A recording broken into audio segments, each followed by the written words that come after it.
দেশের বাইরে আমার কোনো ঠিকানা নেই, এটাই হলো আমার ঠিকানা। আগামী নির্বাচনে বিএনপি চেয়ারপারসন খালেদা জিয়ার প্রার্থী হওয়ার পথ খুলেছে। জিয়ার ফাইন্যান্স ট্রাস্ট দুর্নীতি মামলায় হাইকোর্টে দেওয়া 10 বছরের সাজা সোমবার স্থগিত করেছেন আপিল বিভাগ। অন্যদিকে শেখ হাসিনা নির্বাচনে অংশ নিতে পারবেন কিনা সে বিষয়ে এখনো স্পষ্ট ধারণা পাওয়া যায়নি।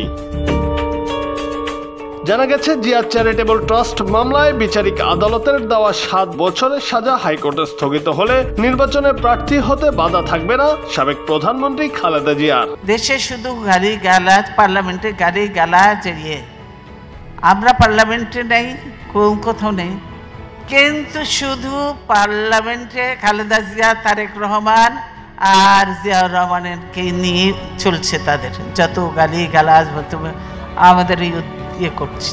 5 আগস্ট শেখ হাসিনার 15.5 বছরের কর্তৃত্ববাদী শাসনের অবসান ঘটে। পরের দিন রাষ্ট্রপতির ক্ষমায় সাজামুক্ত হন বিএনপির চেয়ারপারসন। তবে তার আইনজীবীদের ভাষ্য, খালেদা জিয়া অনুকম্পা চান না, তিনি ক্ষমার আবেদন করেননি। সাজা মওকুফ হলেও আইনি লড়াইয়ে নির্দোষ প্রমাণিত হতে চান, অন্যথায় স্বীকার করে নেওয়া হবে তিনি অপরাধ করেছিলেন। সংবিধান অনুযায়ী ফৌজদারি অপরাধে কারো 2 বছরের বেশি সাজা হলে মুক্তি লাভের পর 5 বছর অতিক্রান্ত না হওয়া পর্যন্ত নির্বাচনে প্রার্থী হতে পারবেন না। এ কারণে খালেদা জিয়া 2018 সালের নির্বাচনে মনোনয়নপত্র দাখিল করেও প্রার্থী হতে পারেননি। সংবিধান বিশেষজ্ঞরা বলছেন, জিয়া আরফানেজের মতো জিয়া চ্যারিটেবল মামলাতেও সাজা স্থগিত হলে খালেদা জিয়ার প্রার্থিতায় আর বাধা থাকবে না। তার বিরুদ্ধে আরো কয়েকটি মামলা থাকলেও সেগুলোতে সাজা হয়নি। আগামী নির্বাচন কবে তা নিশ্চিত নয়, তবে বিএনপির নেতারা বারবারই বলছেন নির্বাচনে থাকবেন দলীয় প্রধান। তাদের আশা, খালেদা জিয়াই হবেন পরবর্তী প্রধানমন্ত্রী। এই দেশ, এই দেশের মাটি মানুষই আমার সবকিছু, কাজে আমি দেশের বাইরে যাব না।